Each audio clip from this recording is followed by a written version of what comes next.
फ़खर रागली to all of you. मैं हूँ फ़खर यूसुफ़ज़ई और आप देख रहे हैं डिबेट विद फ़खर। आज की डिबेट में बात करेंगे एक बहुत पता नहीं इश्यू इम्पोर्टेंट है या नहीं है, लेकिन न्यूज़ में बहुत ज़्यादा है, और वो है जी एक फीमेल है पाकिस्तान से, सिंध से गई हुई है हिंदुस्तान। सीमा नाम है उनका, पता नहीं कितने नाम चेंज कर लिया, मुझे नए नाम का नहीं पता। और कोई लड़का है इंडिया, सच्चन नाम है उनका। तो आपस में उन्होंने शादी की, लेकिन ठीक है, हर किसी का अपना सोच है, अपनी जिसे कहते हैं मर्जी जिसको कहा जाता है वो है। लेकिन मैं जिस चीज के पीछे हूँ और वो ये है कि मैंने जब ये पूरी स्टोरी पढ़ी तो मैं बड़ा हैरान हो गया कि इंडिया तो यहाँ पे है, वाघा बॉर्डर है, उसके जरिए लोग आते जाते हैं जो प्रॉपर आना जाना वीजे के साथ होता है। तो ये खातून जो है ये किस तरीके से, मतलब इसने रूट बनाया और ये सारा कुछ किया, उस पे मुझे बड़ी हैरानगी हुई और किसी को पता नहीं चला। क्योंकि जो भी हो, लेकिन पाकिस्तान का हिंदुस्तान में कोई आता हो या हिंदुस्तान का पाकिस्तान में कोई आता हो, अनफॉर्चुनेटली मैं कहूंगा इसको, लेकिन वो चीज थोड़ी सी देखा जाता है कि यार ये कौन है और कौन नहीं है। लेकिन ये कैसे नजरों से नहीं गुजरी ये खातून जो थी, इसके हवाले से बात करेंगे। और हमारे साथ डॉक्टर साहब मौजूद है, यकीनन आप सबके जाने पहचाने अभिषेक मिश्रा साहब मुझे ज्वाइन कर रहे हैं। डॉक्टर साहब, और वो भी हंस रहे हैं, मुझे भी हंसी आ रही है क्योंकि डॉक्टर साहब की फील्ड कुछ और है, जियो पॉलिटिक्स और इस तरह की चीजों पे बात करते हैं। लेकिन आज हमने मतलब एक मुश्किल में फंसा दिया। डॉक्टर साहब, thank you very much for joining my show. Thank you, good evening Fakhar भाई, good to be on your show. बड़ा अच्छा लगता है आपके साथ बात करके। थैंक यू सो बहुत मच। शुक्रिया अभिषेक साहब, बहुत शुक्रिया डॉक्टर साहब, thank you very much for your time. अच्छा डॉक्टर साहब, ये मतलब वैसे तो ये मैं कह रहा हूँ कि एक आम सी बात है, कोई कोई किसी कंट्री से किसी में भी जा सकता है, कोई किसी से शादी कर ले, कोई किसी के साथ रिलेशन रखे, ये कोई अब मेरे ख्याल में एक मॉडर्न एरा में कोई बड़ी बात नहीं है। लेकिन पाकिस्तान हिंदुस्तान के बीच में अगर ऐसी कोई चीज होती है तो अनहोनी इसलिए देखी जाती है कि नॉर्मल आना जाना नहीं है, वीजा हर किसी को नहीं मिलता, अगर मिलता है तो बड़ी मुश्किल से मिलता है। फिर सोचा जाता है यार जाना है नहीं जाना, मतलब ये सारी चीजें देखी जाती है। इनके हवाले से अभी मैं एक टीवी इंटरव्यू उनका देख रहा था और बड़ी अच्छी हिंदी बोल रही थी। हालांकि हिंदी पाकिस्तान में नॉर्मली लोगों को इसलिए भी काफी सारी वर्ड्स आते हैं क्योंकि इंडियन मीडिया बहुत देखा जाता है, साथ में मूवीज बहुत देखी जाती है, तो उसकी वजह से भी है। लेकिन जितनी हिंदी वो बोल रही थी, बहरहाल मैं कहता हूँ हर किसी को इतनी हिंदी नहीं आती। थोड़ा सा आप बताइए कि कैसा ये रूट बनाना और फिर ये सारा कुछ करना, मतलब that was very strange for me. Doctor साहब, आपका थोड़ा सा टेक चाहूंगा इसके ऊपर। देखिए, इस पे तो हालांकि किसी का पर्सनल मसला है, लेकिन जी चूंकि एक बिल्कुल। न्यूज़ तो बन गई है, बिल्कुल। तो अनफॉर्चुनेटली उनकी प्रिवेसी को हमें जो है ब्रीच करना पड़ रहा है, but it it needs analysis. देखिए, सबसे पहली बात तो ये कि जो एक चीज दिखाता है कि अगर इंसान डिटरमिन्ड हो और कितना भी कमजोर हो, वो ये कर सकता है। एब्सोल्युटली मतलब राइट। वो, उस खातून को मेरा सलाम, और उस बंदे को सलाम कि उसको ऐसी प्यार करने वाली खातून मिली। भाई आज की डेट में ये बड़ा कहाँ मसला हो से गया आ है। गई और कहाँ गई? मतलब सिंध से भाई आज रवाना की, होती है और न्यू दिल्ली पहुंचती है। भाई मैं वही कह रहा हूँ फकर भाई, आज की डेट में अच्छी बीवी मिलना, अच्छी गर्लफ्रेंड मिलना, यार ये दुनिया का टफेस्ट काम है। आपकी बिल्कुल सही बात, बेशक। इस मामले में तो लड़का बड़ा लकी है भाई, जिस लड़की ने अपनी पूरी जिंदगी दांव पे लगा दी, तो उसका प्यार तो गजब ही होगा। और अल्लाह करे, ईश्वर करे कि भैया उनका प्यार सक्सेसफुल हो। जी लेकिन वो बिल्कुल। लड़की गई पहले दुबई, उसका जो मैंने स्टोरी सुना, उस, एग्जैक्टली। उसने पहले पता किया वीजा का, तो वीजा उसका बेचारी का डिनाई हो गया। पाकिस्तान से वीजा अप्लाई किया उसने, बिल्कुल सही। वो मिला नहीं। फिर उसको किसी ट्रेवल एजेंट वाले ने बताया पाकिस्तान में कि तुम दुबई जाओ, दुबई से नेपाल जाओ, नेपाल में जो है तुम वहां से इंडिया चली जाना। क्योंकि वह फ्री बॉर्डर तो है ना आप हुआ लोगों ये का। कि ये महोदय, हाँ हाँ, नेपाल से जी पोरस है, कोई फर्क जी नहीं जी। पड़ता।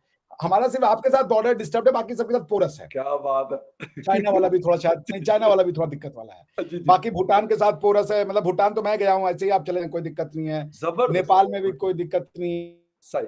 है, ऐसे ही आप चले जाएं, वो पासपोर्ट भी नहीं पूछते आपका। ओके। तो खैर, अब वो महिला आ गई है, वो खातून आ गई है, तो अब उसमें क्या ही कहा जाए, बस ये कि देखिए, मेरा ये मानना है ना फकर भाई, आज के जमाने में, जिस जमाने में हम रह रहे हैं, जी उसमें इंसान को, जो ह्यूमन राइट्स का जमाना है जिसमें कि सब बराबर हैं, सब एक समान है, तो ये अधिकार तो मिलना ही चाहिए, कौन किसको चूज करे। जैसे हमारे यहाँ आप देख बिल्कुल लें, ठीक है सर, आप बिल्कुल देखें, सही कहा। ये कोई पहली बात तो होगा नहीं, मोहसिन खान थे, उनके साथ रीना राय जी आ गई थी बिल्कुल यहाँ पाकिस्तान बिल्कुल। में। जी बिल्कुल। और आमिर खान को देख लें, उन्होंने 3 शादियां करी, तीनों बिल्कुल। उनकी वाइफ हिंदू ही थी। बिल्कुल सही कह रहे हैं। और हमारे शाहरुख यहाँ साहब की मिसेज जो है वाइफ वो गौरी जी गौरी जी गौरी जो खान है जो है वो बिल्कुल बिल्कुल जी, और इवन फरहान अख्तर ने 2 शादियां करी, उनकी दोनों बीवियां सही हिंदू हैं। ठीक एक से उन्होंने डिवोर्स लिया बाद में, फिर ओके शिवानी दांडेकर है, उनसे शादी की। तो हमारे जी यहाँ तो ये रोजमर्रा की चीज है। जी इसमें जो खासम खास बात है, और देखिए मैं ऐसा भी मानता हूँ एक समय दुनिया को कम्युनिटी बनाने के लिए अलग अलग थ्योरीज आई, मगर ह्यूमन राइट से बेहतरीन कम्युनिटी कोई नहीं बनाता। जबरदस्त एक इंसान से दूसरे इंसान का नाता ह्यूमन राइट है, ठीक है बिल्कुल ना? सही तो अब ह्यूमन राइट्स के जमाने में जिसको जो पसंद है कर लो भाई। अब हमारे यहाँ तो जैसे देखिए एक स्पेशल मैरिजेस एक्ट बना है भारत में। ओके जी तो चूंकि रिलीजियस मैरिज जो है हमेशा से एक रिलीजन का डोमेन रहा है, तो ओके हमारे यहाँ स्टेट ने इंटरफेयर किया, क्योंकि मान लीजिए कोई हिंदू है और वो मुसलमान से शादी करना चाहे या हिंदू ओके क्रिश्चियन से शादी करना चाहे, जी तो जी ना तो क्रिश्चियन के रिलीजन में वैलिड है, ना तो मुसलमान के रिलीजन में वैलिड है, ना तो हिंदू के रिलीजन में वैलिड होगा बिल्कुल वो। सही जी बिल्कुल तो फिर हमारे यहाँ क्या किया गया, स्पेशल मैरिजेस एक्ट लाया गया। ओके तो स्पेशल मैरिजेस एक्ट में क्या होता है कि दोनों को रिलीजन कन्वर्ट नहीं करना होता, ओके दोनों अपना अपना रिलीजन फॉलो करेंगे। अब आप ये क्वेश्चन जबरदस्त पूछ सकते हैं कि फिर प्रॉपर्टी कैसे मिलेगी, ठीक है ना? बिल्कुल सही क्योंकि अब लड़की तो इस्लामिक, मान लीजिए लड़की अगर क्रिश्चियन से शादी की, लड़की क्रिश्चियन नहीं है, वो हिंदू है या मुसलमान है, या इस तरह के कई परम्यूटेशन कॉम्बिनेशन हो सकते हैं। जी तो ऐसे में जो है फिर वो जो ये हमारा स्पेशल मैरिजेस एक्ट है, वो ये कहता है कि दोनों अपना अपना जो लॉ ऑफ सक्सेशन है उसको फॉलो करेंगे, और वो प्रॉपर्टी इनहेरिट करेंगे, वो कैंसल आउट नहीं होंगे अपने अपने रिलीजन से। तो फिर वो बाकी उनके लिए स्पेशल सक्सेशन का लॉ बना दिया गया है कि चूंकि ओके मामला सिर्फ सक्सेशन पे अटकेगा, बिल्कुल ठीक इनहेरिटेंस पे नहीं अटकेगा, और मामला बाकी और चीजों पे भी नहीं अटकेगा। तो उसमें यह है कि चूंकि वो वाइफ का दर्जा मिलेगा, तो प्रॉपर्टी बाय लॉ जो है उनको चली जाएगी। जी अच्छा डॉक्टर साहब एक चीज जो मुझे बड़ा हैरान करी बिल्कुल ये आपकी बात बहुत अच्छी आपने मुझे बल्कि मैंने उस दिन एक इंटरव्यू किया था और वहां पे एक लॉयर आपकी इंडिया की बेटी भी थी तो मैंने यही क्वेश्चन किया था जो आप सक्सेशन के हवाले से तो उन्होंने खैर मुझे अपने हिसाब से जवाब दिया लेकिन मुझे कुछ मतलब मेरा माइंड क्लियर नहीं हुआ मैंने यही पूछा था कि यार शेयरिंग अगर प्रॉपर्टी की होती है या सारी चीजें होती है तो फिर उसका क्या हिसाब किताब होता है लाजमी बात है हिंदुइज्म में अपना एक हिसाब होगा क्रिश्चियनिटी में अपना होता है बाकी जो पारसी कम्युनिटी है वो अपने के हिसाब से चलते हैं मुस्लिम जो है वो अपना उनका एक हिस्सा है कि यार बीवी का क्या हिस्सा होगा बहन का क्या हिस्सा होगा वो एक अलग है तो सब एक चीज मुझे हैरान कर रही है वो ये है कि मतलब अगर मैं सिक्योरिटी पॉइंट ऑफ व्यू उसको देख लूं वो छोड़ के वो बिल्कुल उन्होंने जो किया वो कह रहे कि भाई मेरी मर्जी है तो मेरी मर्जी है तो उसको कोई ना आप चेंज कर सकते हैं ना फखर यूसुफजई चेंज कर सकते हैं ना कोई और एक बात है कि यहाँ पे उनकी मतलब शादी है वो शादी भी खत्म नहीं हुई मेरे ख्याल में शायद किसी भी रिलीजन में जो मेरी नॉलेज के मुताबिक उसके लिए जरूरी है कि वो खत्म हो जाए वो बेशक कोर्ट के जरिए खत्म हो जाए या जो भी उसका तरीकाकार होता है आई थिंक सो इंडिया में भी यही होगा एक तो ये सेकेंडली सिक्योरिटी के हवाले से क्या समझ रहे हैं कि ये ठीक है खातून गई वहां पे पहुंच गई उन्होंने शादी कर ली बहुत अच्छी बात लेकिन इस तरह कोई और भी मतलब पहुंच सकता है कि सिक्योरिटी वालों के नजर में नहीं आता वो न्यू दिल्ली में बैठा हुआ है केरला में बैठा हुआ है कहीं और किसी स्टेट में बैठा हुआ है उस हवाले से थोड़ा सा मैं पूछना चाह रहा था आपसे क्योंकि मैंने कहा ना हमारी नजरें होती है हमारी एजेंसियों की आपकी रॉ है या बाकी एजेंसियां उनका काम यही हो कहते यार बाकियों के साथ जो मर्जी कर लो लेकिन यहाँ वाले के ऊपर बड़ी खास नजर रखनी होती है देखिए फकर भाई, ये जो ओल्ड आइडिया ऑफ सॉवरेनिटी है वो खत्म हो चुका है। अभी आज लोग कितना भी कह ले इंडिया पाकिस्तान डिवाइडेड है, मिल चुके हैं। पीपुल टू पीपुल जबरदस्त कांटेक्ट ऐसा चल बहुत रहा है ज्यादा कि वो लड़की बता रही थी कि हम सोते भी थे तो मोबाइल ऑन करके। तो क्या फायदा हुआ आपके ये पूरे डिवीजन का, ये जो है कि डिवाइड कर दो। वो सही दोनों सही एक साथ रह रहे थे वर्चुअली। क्या बात है क्या आप बात समझ रहे हैं? तो बिल्कुल ये आई एग्री ओल्ड हो चुका आइडिया, आप नहीं रोक सकते इंसानों को। और रही बात ये आईएसआई और ये रॉ, जब इंसान, भाई आप ना यूजुअल सस्पेक्ट पे नजर रख सकते हैं। आप ओके कैसे अपने 24 करोड़ लोगों पे और हम कैसे अपने 1 अरब 40 करोड़ लोगों पे अपनी नजर रखेंगे? मुश्किल है मुश्किल भाई काम अभी मैं आपसे, अब आजकल कॉमन बातचीत हो रही है व्हाट्सएप पे, लोग एक दूसरे के साथ घंटों बात कर रहे हैं, इंडिया बिल्कुल पाकिस्तान, करेक्ट आप कोई आई रिस्ट्रिक्शन एग्री नहीं विद है। You I agree with you ठीक है ना? लोगों के एक दूसरे से, अब जब आप प्यार बिल्कुल बात करेंगे तो भावनाएं उमड़ेगी, क्यूरोसिटी उमड़ेगी, और ये एक नेचुरल प्रोसेस है। तो नहीं, जबरदस्त ये बात की यूजुअल सस्पेक्ट को तो आप डाउट कर सकते हैं, दाऊद इब्राहिम पे तो आप आंखें गड़ा सकते हो, पर एक कॉमन आदमी, एक कॉमन औरत जिसके 4 बच्चे हैं यार, वो कौन सी जांच एजेंसी के नजर में आएगी? मौलाना आजर के ऊपर देख सकते हैं वो दूसरे क्या नाम है वो एग्जैक्टली एग्जैक्टली। बिल्कुल सही अब सही सही एक नॉर्मल सी खातून, 4 बच्चे हैं, पति सऊदीया में है, उसके ऊपर किसको शक होगा?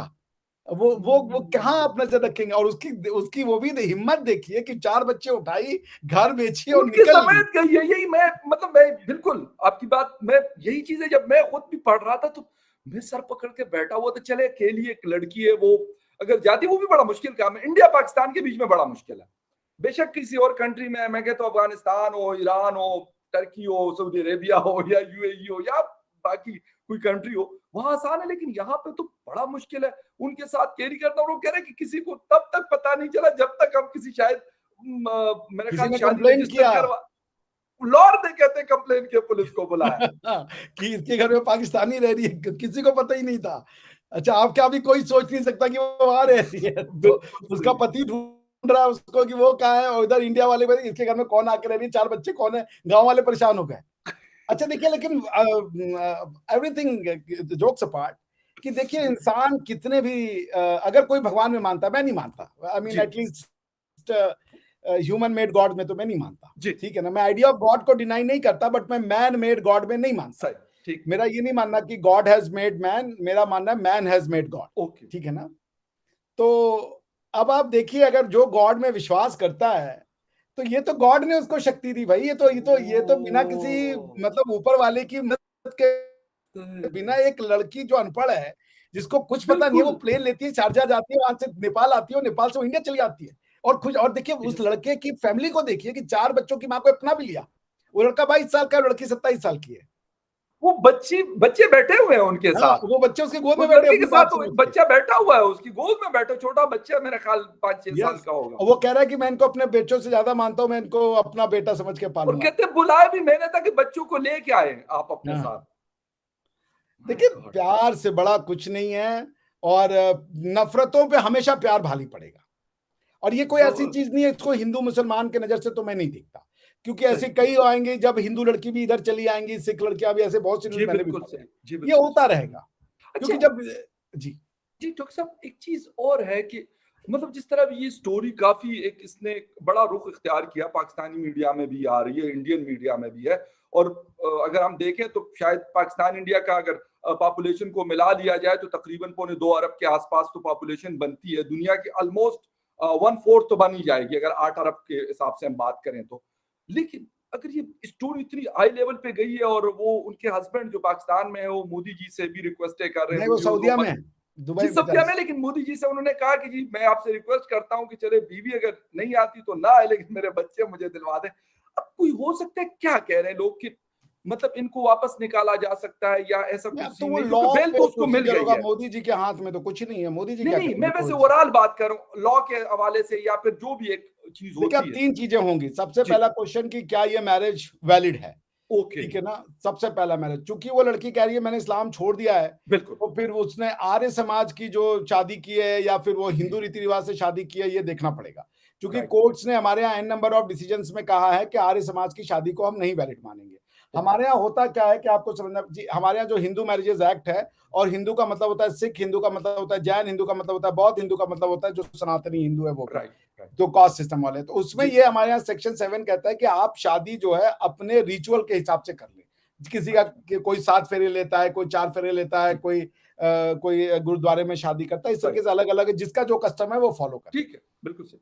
अब इस लड़की के केस में चूंकि वो ये क्लेम कर रही है कि मैं रिलीजन नहीं रखना चाहती, तो वो कह बिल्कुल रही है मैं हिंदू बन गई हूँ, और बिल्कुल। उसने कहा कि मैं अपना सारे प्रोसेस करके हिंदू बन रही हूँ।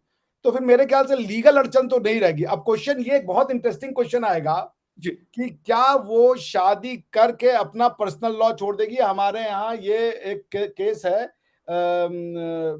लिली कम समथिंग करके केस है, उसमें ये कोर्ट ने डिसाइड किया था कि यदि आप शादी करने के लिए अपना धर्म बदलते हो तो आपका अच्छा। पर्सनल लॉ नहीं बदलेगा। तो अच्छा। इस केस में इस लड़की का पर्सनल लॉ मोस्ट प्रोबेबली इस्लाम ही रहेगा। अच्छा सही। यस, क्योंकि हमारे यहाँ कई बार क्या हुआ कि लोगों ने, हिंदू है मान लीजिए, जी उसकी एक शादी है, जी किसी और से प्यार हो गया, जी। उसने इस्लाम धर्म कबूल किया, लड़की मान लीजिए मुस्लिम हो तो ठीक है, नहीं मुस्लिम है तो अच्छा। उस लड़की को भी मुस्लिम कराया और ठीक। शादी कर लिया और कहा कि अब तो मुस्लिम बन गए तो 2 शादी 4 शादी कर सकते हैं। अलाव है, अलाव, ठीक है ना, अच्छा। अलाउड है। जी, तो जी, फिर जी, जी। कोर्ट में इस तरीके के काफी वो केस का नाम मेरे दिमाग में अटक रहा है, इसलिए मैंने आंखें इधर उधर कॉम्प्लिकेटेड घूम रही। चीजें आ जाती है ना, केस के वो कोर्ट के सामने भी बड़ी कॉम्प्लिकेटेड चीजें आ जाती होंगी हाँ, वकील साहब। मुदगल, सरला मुदगल का केस है ये, Sarla Mudgal versus union of India का केस है। जी, ऐसे 2-3 केस हैं। तो जी, उस केस में ये था, मतलब मेन क्वेश्चन ये आता है पर्सनल लॉ, क्योंकि जी, पर्सनल लॉ जी, हमारे यहाँ कोडिफाइड नहीं है। तो अब मान लीजिए एक हिंदू है, उसने किसी लड़की से प्यार हो गया और वो ऑलरेडी शादीशुदा है। वो लड़की मान लीजिए हो सकता है मुसलमान हो, क्रिश्चियन हो, बुद्ध हो, जी, जैन हो, बट वो बाइगैमी करना चाहता है, वो दूसरी जी, शादी करना चाहता है। जब जी, तक वो हिंदू है, वो दूसरी शादी नहीं कर सकता। बिल्कुल नहीं कर तो सकते। ऐसे में लोगों ने क्या किया कि वो इस्लाम को कन्वर्ट हो जाते थे और अपना जो है दूसरी शादी कर लेते थे। ओके, तो फिर वो पहली वाली बीवी जो है वो तो हिंदू रह गई। तो ओके। अब क्वेश्चन ये आया कि भाई वो हिंदू है, उसके पे मेरी मोनोगेमी नहीं होगी, लेकिन ये कह रहा है कि मेरी दोनों शादी वैलिड है। भाई कैसे ओके, वैलिड हो सकती है जबकि तुम्हारी एक पत्नी हिंदू है, दूसरी पत्नी जो है बिल्कुल। मुसलमान है। जी, जी। तो कोर्ट के सामने क्वेश्चन ये आया कि किसका पर्सनल लॉ लगेगा। अब ये मैटर इनहेरिटेंस सक्सेशन किस प्रॉपर्टी लॉ से लगेगा। ये सारे हमारे हुँ, यहाँ पर्सनल हैं एक्सेप्ट हिंदूज के। तो अब क्या हुआ कि कोर्ट ने ऐसे में ये किया कि जब आप कन्वर्ट होते हो तो आपके कन्वर्ट होने से आपका पर्सनल लॉ नहीं निकलेगा। आप ओके। अपना धर्म बदल लो, बढ़िया, हमें कोई ऑब्जेक्शन नहीं है, लेकिन लॉ आपके ऊपर हिंदू का ही लगेगा। तो अगर हुँ, उसमें बाइगमी आपने की है, वो शादी सबसिस्ट कर रही है, तो भी आप जेल में जाओगे। समझ ओके। रहे हैं, क्योंकि राइट, पर्सनल राइट। लॉ आपका वही हिंदू ही रहेगा। तो ओके, इस तरीके के, तो इसमें इनके केस में क्योंकि ये कन्वर्ट हो गई हैं, लेकिन इनका जो पर्सनल लॉ मोस्ट प्रोबेबली जो मेरी अंडरस्टैंडिंग है वो लगेगा इस्लामिक, मुस्लिम, अच्छा। हनफी के ठीक, ही ठीक, रूल ठीक, से ये ठीक। गवर्न होंगी। ओके, तो अब ओके, ओके। हनफी रूल में ये है कि भाई अब ये चूंकि इन्होंने अब डिवोर्स दिया है या खुला दिया है, और दूसरी चीज ये कि चूंकि इनका पति जो है वो अभी इनके पास पाकिस्तानी सिटीजनशिप है या इंडियन सिटीजनशिप तो है नहीं इनके पास, जी, और ये लड़का कह रहा है कि मैंने, ये लड़की कह रही है कि मैंने कन्वर्ट कर लिया, अब मैं शादी कर रही हूँ, इनसे कर ली। तो अब कोर्ट के सामने क्वेश्चन ये आएगा कि अगर ये कन्वर्ट करके शादी कर रही हैं और पहले वाले से इन्होंने तलाक नहीं लिया है, तो पहले वाले शादी की क्या वैलिडिटी है। मैं यही बिल्कुल, और एग्ज़ैक्टली। दूसरा क्वेश्चन ये आएगा कि ये जो बिना उस शादी को, उस शादी की वैलिडिटी को डिटरमाइन किए इन्होंने दूसरी शादी कर ली है, इस शादी की क्या वैलिडिटी है। अच्छा, इसमें इंटरेस्टिंग फैक्ट ये आएगा ओह! कि एक औरत ने 2 मर्द से शादी की है बिल्कुल, और दोनों राइट, ही यू आर शादियां राइट। सक्सेस कर रही हैं। बिल्कुल। इंटरेस्टिंग बात ये है। जी, तो जी, जो जी। मेरी लीगल अंडरस्टैंडिंग है इस केस में, she would be governed by the Hanafi, चूंकि वो सुन्नी मुसलमान होंगी, आई ओके, एम गेसिंग। तो वो okay. Hanafi school of law से गवर्न होंगी। शादी की वैलिडिटी को डिटरमाइन उसी से किया जाएगा कि वो शादी उनकी वैलिड है कि नहीं है। अब ओके। क्वेश्चन ये बनेगा, क्योंकि ये लंबा लड़ाई चलेगा, दूसरा क्वेश्चन बढ़ेगा एडॉप्शन का, हुँ, कि बच्चे किसके जाएंगे, बच्चे जी, हैंडओवर होंगे कि नहीं होंगे। पहली बात तो ये होगी कि पाकिस्तान से किसी को आके वो हिंदुस्तान में अब मुकदमा कायम करना पड़ेगा, क्योंकि अब मुझे ये देखना पड़ेगा कि क्या पाकिस्तान, नॉर्मली क्या होता है ना, सिविल कोर्ट एक वो होता है, कन्वेंशन है जी, इंटरनेशनल लॉ का, जी, जी, बिल्कुल। जिसमें वो ये साइन करते हैं कि आपके सिविल कोर्ट का डिसीजन हमारे पास हम मानेंगे और हमारे कोर्ट का डिसीजन आप मानेंगे। आप म्यूचुअल मानेंगे। म्यूचुअल म्यूचुअल रेसिप्रोकल ट्रीटी होती है। जी, जी। जैसे हमारी यूएई के साथ है और में कि उनके कोर्ट अच्छा, का डिसीजन हमारे यहाँ इज सेम एज लाइक हमारे कोर्ट का अच्छा, डिसीजन है, और हमारे कोर्ट का डिसीजन उनके यहाँ माना जाएगा कि सेम एज लाइक उनके कोर्ट का डिसीजन है। राइट। ठीक है, तो अब इसमें क्वेश्चन ये आएगा कि ये जो, चूंकि मोस्ट प्रोबेबली जुरिस्डिक्शन इंडिया ही पड़ेगा, इंडिया पाकिस्तान की जुरिस्डिक्शन को, चूंकि हमारे बीच में अच्छे रिश्ते नहीं हुए, वो मानेंगे ही, ठीक है हुँ, ना। तो जब जुरिस्डिक्शन, अगर वो मान लीजिए कोर्ट, अब ये है कि मान लीजिए पाकिस्तान में किसी ने केस फाइल कर दिया, तो अब वो पाकिस्तान ने केस फाइल कर दिया, तो पाकिस्तान अगर समन भेज रहा है कि भैया आप सीमा जी को प्रोड्यूस करो, तो जी। इंडिया एक्स्ट्राडाइट तो करेगा नहीं, और एक्स्ट्राडिशन के लिए ओह! आपको अलग से एक व्यवस्था लानी पड़ेगी कि इनके अगेंस्ट में कोई क्रिमिनल मैटर हो। अगर खाली सिविल मैटर चल रहा है डिवोर्स का, तो उसके आधार पे एक्स्ट्राडिशन नहीं की जा सकती। एक्स्ट्राडिशन के लिए हुँ, कोर्ट को आपको क्रिमिनल मैटर दिखाना पड़ता है, आपको एक पूरी प्रोसीजर है, उसमें आपको अपने मिनिस्ट्री ऑफ फॉरेन अफेयर से ओके। फॉलो करना पड़ता है। अच्छा डॉक्टर साहब, एक चीज़ कुछ लोग ये भी बात कर रहे हैं कि ये एक सिक्योरिटी ब्रीच हो सकता है जी, सिक्योरिटी फेलियर हो सकता है। कुछ लोग ये भी मतलब अपनी-अपनी बातें हैं, मैं क्योंकि आपकी मौजूदगी का फ़ायदा उठाते हुए आपसे इसलिए पूछना चाह रहा हूँ। कुछ लोग ये भी कहते हैं जी, इतना पता तो हमें नहीं था, और मैं आपको सच्ची बात बता दूँ, आप भी ट्रैवल करते हैं, मैं भी बहुत सारी जगहों पे जाता हूँ पाकिस्तान से बाहर। लेकिन बाय गॉड मुझे अभी तक नहीं पता, मैं क्योंकि नेपाल वगैरह में नहीं गया, बल्कि इस साइड पे मैं कभी खास नहीं गया मैं। तो मतलब इतना जिसे कहते हैं कि ये पूरा, जिसे कहते हैं कि सोच कि हम एज ए जर्नलिस्ट हम कहते हैं कि इंडिया जाए, लेकिन ये वाले माइंड में कभी गेम नहीं आई कि यार नेपाल जाओ, वहां से काठमांडू से या जहां से भी रूट पड़ता है। ये तो इसको तो किसी ट्रेवल एजेंट ने फीड किया ना, वो ट्रेवल एजेंट ये काम लगातार कर रहा है, उसको पता है इंडिया कैसे जाना है।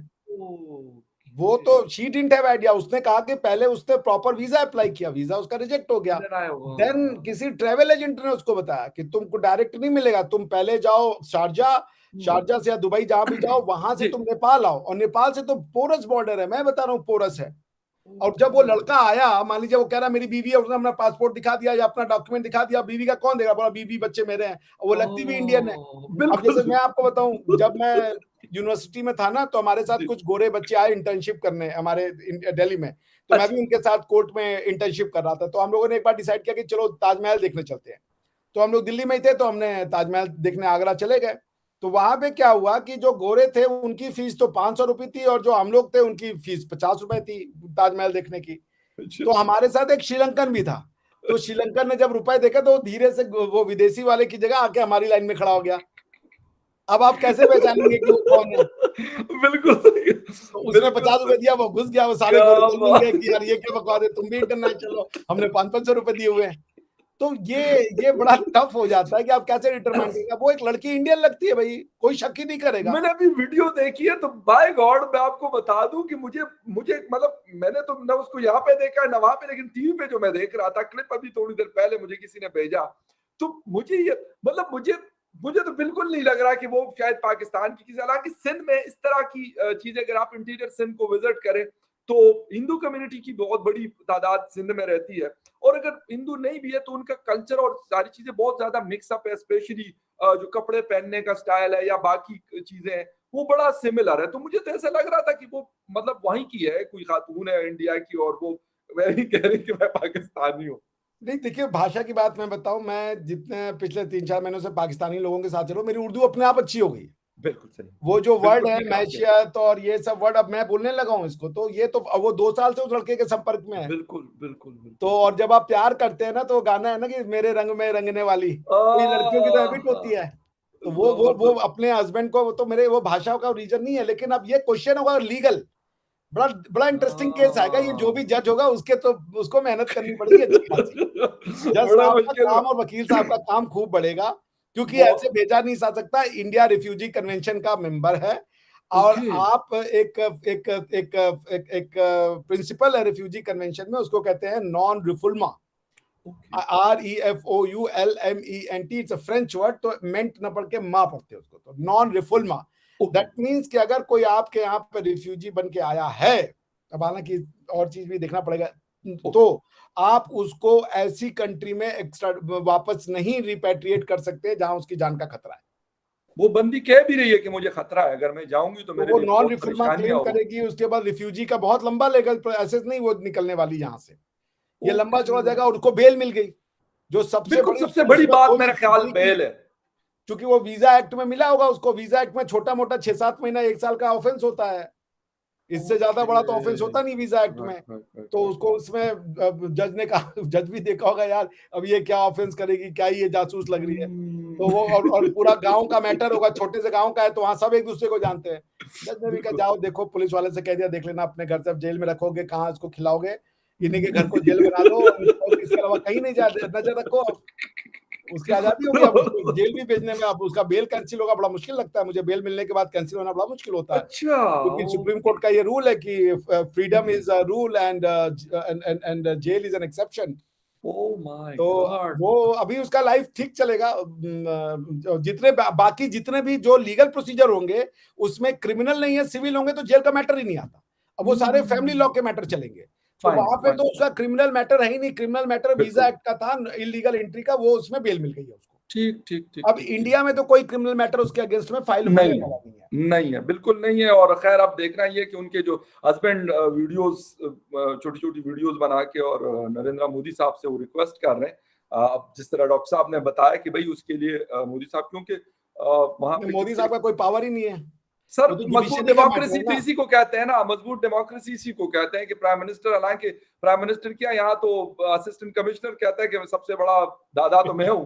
ये फर्क है और बड़ा अच्छा लगा मुझे ये बात सुन के कि सर वो कुछ नहीं कर सकते, लेकिन क्या पता कि वो क्या उनका वो कर सकते हैं, वो रिक्वेस्ट लाजमी सी बात है, उनको पता है कि नरेंद्र मोदी साहब प्राइम मिनिस्टर है, कंट्री को पूरे नहीं को तो वो लीड चीफ करते हैं। एग्जीक्यूटिव है ना फखर बिल्कुल, भाई, ये एग्ज़ैक्टली। जुडिशरी का तो मैटर है, गवर्नर होगा, सीजीआई कर सकता है, इनके हाथ में कुछ नहीं है। कुछ नहीं वो है डॉक्टर साहब, मजिस्ट्रेट इस समय सबका बाप है, जो उस मुकदमे पे बैठा है वो जबरदस्त, पावरफुल आदमी है इस समय, बहुत अच्छी वही कुछ बात। कर सकता है। और इसी को कहते हैं ना rule of law, rule of जिसको हम कहते हैं ना, हम कहते हैं और वहां पे इम्प्लीमेंटेड है वो चीज। तो ये बहुत मैं मुझे मतलब ये मैटर मुझे बड़ा अजीब सा लगा, लेकिन मैं कहा नहीं, क्योंकि डॉक्टर साहब लॉ को भी, खुद लॉयर भी हैं और वैसे भी बाकी चीजों पे, तो इस वजह से बहुत सारी चीजें ऐसी पता चली कि जो पहले नहीं पता थी। डॉक्टर साहब थैंक यू वेरी मच, आपके टाइम का आपने शॉर्ट नोटिस पे ज्वाइन किया और रात के इस पैर आपका बहुत शुक्रिया। And thank you viewers thank Fakhar you भाई, very much for watching always a debate with pleasure. Fakhar Yusuf भाई, बहुत शुक्रिया। आपसे फिर किसी और शो में मुलाकात होती है, तब तक के श्योर। लिए टेक केयर एंड बाय।